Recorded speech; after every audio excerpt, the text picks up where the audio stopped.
দিদিমণি কোনোদিন চায় না যে বিজেপি দুর্বল হোক। যদি বিজেপির দুর্বল চাইতো তাহলে এতক্ষণ অর্জুন সিংকে ধরে জেলের মধ্যে রাখতো, যে বিরিয়ানি নিয়ে হিন্দু মুসলমান করার জন্য, মানুষের মধ্যে বিভেদ তৈরি করার জন্য ওকে ধরে জেলের মধ্যে রাখতো। যদি পশ্চিম বাংলায় বিজেপির দুর্বল হোক চাইতো মমতা ব্যানার্জি, তাহলে শুভেন্দু অধিকারী এখন জেলের ভাত খেত, সুকান্ত মজুমদার এখন জেলের ভাত খেত, দিলীপ ঘোষ এখন জেলের মধ্যে থাকতো। অর্জুন সিং কথা বলবে না, কারণ অর্জুন সিং কেন কথা বলবে না বলুন তো? ও আজকে আছে, কালকে আবার এদের দলে হয়ে যেতে পারে। হয়তো গতকালকে থেকে একসাথে মাল তুলেছিল, মাল নিয়ে এখন ওইদিকে চলে গেছে।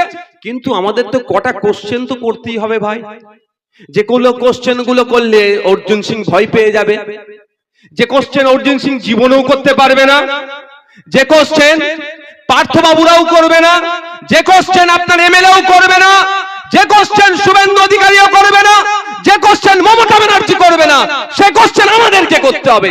যে এতদিন হয়ে গেল যারা এসে আমাদের নাগরিককে খুন করে চলে গেল, তারা কারা তাদেরকে এখনো খুঁজে পাওয়া গেল না, কারণ এই জবাবটা মোদিকে দিতে হবে আর তার প্রতিনিধি অর্জুন সিংকে দিতে হবে। করবেন না আপনারা? এই প্রশ্ন না করতে পারেন, হিন্দু মুসলমান করে দিচ্ছে বিষয়টাকে। হ্যাঁ অবশ্যই অস্বীকার করার কোনো জায়গা নাই যে হিন্দু দেখে মেরেছে, তাহলে তো অর্জুন সিং এরা আরো বেশি ফেসে যাবে ভাই।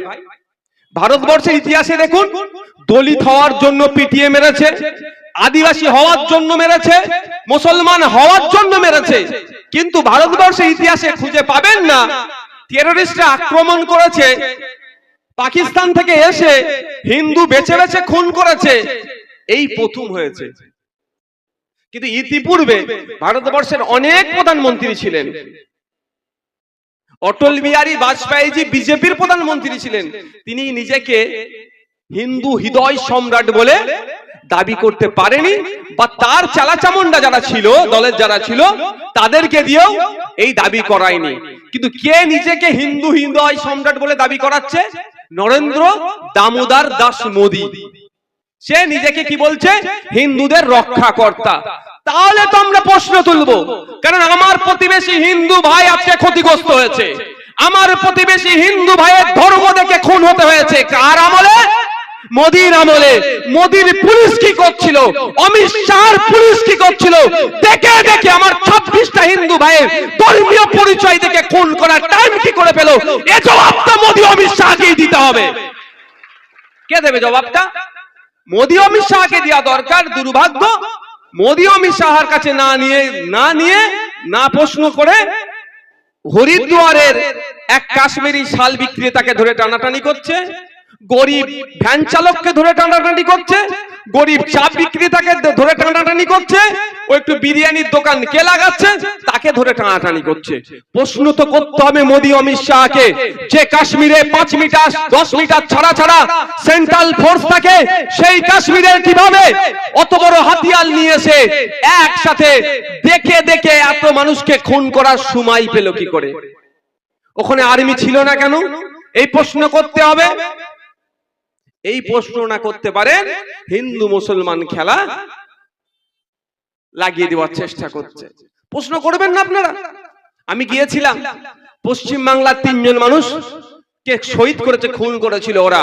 এই মানবতা বিরোধী, কাশ্মীরের মানুষের শত্রু, দেশের মানুষের শত্রু এই সন্ত্রাসবাদীগুলো যে 26 জনকে খুন করেছিল, আমাদের পশ্চিম বাংলার 3 জন ছিল। তার মধ্যে আমি একজনের বাড়ি গিয়েছিলাম। সব জায়গায় ক্যামেরা নিয়ে যাওয়ার প্রয়োজন হয় না, আমি গোপনেই তার বাড়ি গিয়েছিলাম। তার সাথে কথা বলে অনেক কিছু জানতে পেরেছিলাম। তার মধ্যে একটা ইনফরমেশন পেয়েছিলাম, প্রায় 2 ঘন্টা পরে ফোর্স ওখানে গিয়েছে তাদেরকে উদ্ধার করতে। তাহলে আমার প্রশ্ন এখানে থেকে যায়, ভারত সরকারের কাছে প্রশ্ন করতে চাই, মোদিজির কাছে প্রশ্ন করতে চাই, অমিত শাহজির কাছে প্রশ্ন করতে চাই। এখানে খুব লাফালাফি করছে, শুভেন্দু অধিকারীকে জানতে চাই যে আপনারা উত্তর দিন, 2 ঘন্টা কেন ফোর্স ওখানে গেল না? হয় ফোর্সকে খবর দেওয়া হয়নি, না হলে ফোর্সকে আটকে রাখা হয়েছিল। তাই এটা তদন্ত করতে হবে। 2 ঘন্টা পরে কেন ফোর্স পৌঁছালো? কারা ফোর্সকে আটকে রেখেছিল? কেন যেতে দেয়নি? এই রহস্যটা কি তদন্তটা করতে হবে। যারা আটকে রেখেছিল তাদেরকেও সর্বোচ্চ শাস্তির ব্যবস্থা করতে হবে। এই আওয়াজটা এই দাবিটা পার্থ ভৌমিক সাহেব তুলবে না, কারণ এই আওয়াজটা পার্থ ভৌমিক সাহেব তুললেই বিজেপির গায়ে লাগবে, আর বিজেপির গায়ে লাগলেই দিদিমণির বুকটা চিনচিন করবে। এই আওয়াজটা আমাদের রফিকার রহমান সাহেব এই আওয়াজটা তুলবে না। এই আওয়াজটা তুললি তো বিজেপিকে প্রশ্ন উত্তর দিতে হবে। আর দিদিমণি তো সবসময় চাই বিজেপি যাতে সুবিধাজনক জায়গায় থাকুক, কোনোদিন চায় না যে বিজেপি ডিস্টার্ব হোক। দিদিমণি কোনোদিন চায় না যে বিজেপি দুর্বল হোক। যদি বিজেপির দুর্বল চাইতো তাহলে এতক্ষণ অর্জুন সিংকে ধরে জেলের মধ্যে রাখতো, যে বিরিয়ানি নিয়ে হিন্দু মুসলমান করার জন্য, মানুষের মধ্যে বিভেদ তৈরি করার জন্য ওকে ধরে জেলের মধ্যে রাখতো। যদি পশ্চিম বাংলায় বিজেপির দুর্বল হোক চাইতো মমতা ব্যানার্জি, তাহলে শুভেন্দু অধিকারী এখন জেলের ভাত খেত, সুকান্ত মজুমদার এখন জেলের ভাত খেত, দিলীপ ঘোষ এখন জেলের মধ্যে থাকতো। কিন্তু এরা চায় না। এরা কি চায়? ওরা যত ভয়ঙ্কর ভয়ঙ্কর কথা বলবে মুসলমানরা তত ভয় পাবে, তো মমতা ব্যানার্জির কোলে উঠে তত বসে থাকবে। নালে বলুন তো, আমাদের রাজ্যের একজন শিখ ধর্মের অফিসার তাকে খালিস্তানি বলে দেখে দিয়েছিল, মনে আছে আপনাদের? না ভুলে গিয়েছেন? অনেকে ভুলে গেছেন না? এটা স্বাভাবিক ব্যাপার আমাদের, এটা এর মধ্যে। সন্দেশখালীতে যখন একটা বিষয় সমস্যা হচ্ছিল, সবাই যেতে চেয়েছিল, আমরাও যেতে চেয়েছিলাম, আমাদেরকেও আটকে ছিল, কুতুব ভাইয়ের সবাইকে আটকে ছিল, বিজেপিকেও আটকে ছিল। তখন বিজেপির প্রতিনিধি দলে, যেখানে শুভেন্দু অধিকারী যে প্রতিনিধি দলের মধ্যে ছিল, ওই প্রতিনিধি দলের মধ্যে থেকে পুলিশ সম্পর্কে কি মন্তব্য করেছিল, যে খালিস্তানি, ওখানে একটা পাঞ্জাবি শিখ ধর্মের অফিসার ছিল। ওই সময় তো ধরে ভরে দেওয়া দরকার ছিল, এই তো সুযোগ ছিল ওকে ভরে দেওয়া জেলের মধ্যে, জেলের বেলের ভাত খা। করেছে কি?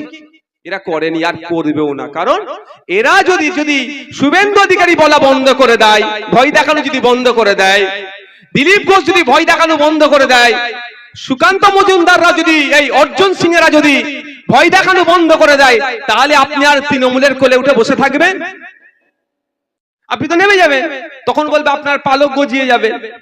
ওই জন্য আপনার পালকটাকে কেটে দিচ্ছে তো উঠতে না পারেন। আর পাড়াতে পাড়াতে হিন্দু মুসলমানের মধ্যে বিভেদ লাগানোর চেষ্টা করছে। এখানকার যে রোডের যে ক্ষতিপূরণটা, শুধু কি মুসলমান ক্ষতিগ্রস্ত হচ্ছে ভাই, না শুধু হিন্দু ক্ষতিগ্রস্ত হচ্ছে? এখানে জাত ধর্ম নির্বিশেষে মানুষ ক্ষতিপূরণটা পাচ্ছে না, তা নিয়ে চিৎকার করতে পারছে না, তা নিয়ে কথা বলছে না, তা নিয়ে এরা বলবেও না। খোঁজ নিলে দেখবেন সব ভাই তো মাল ভাগ করে নিয়েছে। বুঝতে পেরেছেন? বন্ধুগণ, আমাদের আওয়াজ তুলতে হবে। যে কাশ্মীরে যে ঘটনা ঘটেছে, এ তদন্ত হওয়া দরকার। যারা ওই কাশ্মীরের বর্ডার থেকে 300 কিলোমিটার দূর পেহেলগাঁওতে এসে সন্ত্রাসবাদী হামলা চালিয়ে লুকিয়ে গেল, তাদেরকে খুঁজে বার করতে হবে। 6 মাসের মধ্যে বিচার করে তাদেরকে ফাঁসি দিতে হবে। এই আওয়াজ তুলতে হবে। সাথে সাথে কাশ্মীরের বর্ডার থেকে 300 কিলোমিটার দূরে কিভাবে আসলো, কাদের সহযোগিতা নিল, তাদেরকেও খুঁজে বার করতে হবে। দেশের মধ্যে যে সমস্ত গাদ্দারগুলো আছে, দেশের সার্বভৌমত্বকে যারা নষ্ট করার চেষ্টা করছে, দেশের মধ্যে অশান্তি পাকানোর যারা সুযোগ করে দিচ্ছে, সেই সমস্ত গাদ্দারগুলোকে খুঁজে বার করে তাদেরকেও ফাঁসিতে চড়াতে হবে। এই আওয়াজ তুলতে হবে আমাদেরকে। আর না হলে বিজেপি ভোটের সময় আসবে বলে অপারেশন সিন্দুর করেছি, ভোটটা আমাকে দাও। কতটা তদন্ত হবে আমার বিশ্বাস হচ্ছে না ভাই। কারণ 2019 সালে আমাদের সেনা 40 জনের অধিক সেনা শহীদ হয়েছিল। নদিয়া জেলার ছিল, পাশের জেলা নদিয়া জেলাতে ছিল। ওগুলো আমাদের উলুবেড়িয়া, হাওড়া জেলার উলুবেড়িয়াতে শহীদ হয়েছিল বাবলু সাঁতরা। নদিয়ার নামটা ভুলে যাচ্ছে এই মুহূর্তে। কি হলো? 6 বছর হতে যাচ্ছে, কি আমরা খোঁজ পেলাম যে কারা কারা যুক্ত? 300 কিলো নাকি বিস্ফোরক নিয়ে এসে আমাদের সেনাদের এতে কনভয়ে ঢুকে গিয়েছিল, 40 জন সেনা শহীদ হয়ে গিয়েছিল। ভাবতে পেরেছেন? এখনো তদন্ত হয়নি। এটা কবে তদন্ত হবে বলতে পারছি না, কিন্তু আমাদেরকে আওয়াজ তুলতে হবে যাতে তদন্ত হয়। মাথায় থাকবে তো নাকি ভাই? কটা বাজে বাবারে? 26,000 চাকরির বাতিল তো মনে বলেছে নাকি? আমাকে বক্তব্য বলে দিয়েছে। আচ্ছা হয়ে গেছে, আমি তাহলে ওয়াকাফে চলে আসি একদম। হ্যাঁ, ওয়াকাফ নিয়ে কারা শুনতে চান একটু হাত তুলুন তো। ওয়াকাফ আপনি শুনতে চান? আপনারা শুনতে চান ওয়াকাফ নিয়ে? ঠিক আছে। আমরা সর্বপ্রথম আসি দুটো বিষয়। যে দুটো বিষয় এই সুকান্ত মজুমদাররা, অর্জুন সিং এরা আমাদের মধ্যে, আমরা এই পাশাপাশি বসবাস করি হিন্দু মুসলমান নির্বিশেষে, আমাদের মধ্যে হিংসা তৈরি করার চেষ্টা করছে। বিজেপি অকাপ সম্পত্তি লুটতে চাইছে না, চাইছে কারা জানেন? শিল্পপতিরা। আর বিজেপিকে যারা ফান্ড দেয় তারা অকাপ সম্পত্তিটা লুটতে চাইছে। বিজেপিকে ওই জন্য বলছে আইনটা তুমি এইরকম করে করে দাও। বুঝতে পারছেন? এই ওয়াকফটা নিয়ে হিন্দু মুসলমানের লড়াই নয়, মুসলমানের সাথে হিন্দুর ওয়াকফ নিয়ে কোনো লড়াই নাই। এটা কিন্তু ভুল বুঝানো হচ্ছে। আর এটা শুধু মুসলমানদের ধর্মীয় সমস্যা নয়, এটা সংবিধানকে বাঁচানোর লড়াই। তাই সংবিধানকে বাঁচাতে গেলে শুধু মুসলমানকে রাস্তায় থাকলে হবে না, আইনি লড়াই শুধু মুসলমানকে গেলে হবে না, সংবিধান প্রেমী সমস্ত জাতি ধর্ম বর্ণের মানুষকে সাথে নিয়ে ঐক্যবদ্ধ হয়ে সংবিধানকে বাঁচাতে হবে। আমি দুটো, প্রথম এদের মিথ্যাচার, যে মিথ্যাচারের মাধ্যমে হিন্দু মুসলমানের মধ্যে ফাটল ধরানোর চেষ্টা করছে তার জবাবটা আগে দিই। তারপরে কেন আমরা এই আইন মানতে চাইছি না, কেন বাতিল করতে বলছি সেই বিষয়ে বলবো আপনাদের। কারো অসুবিধা হবে না তো? এনার্জি আছে ভাই?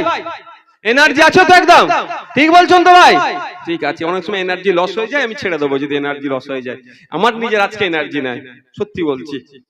আমি আস্তে আস্তে বলছিলাম যে আজকে আমি কম বক্তব্য দেবো, একটু তো ওই জন্য লেটেও ঢুকলাম তো।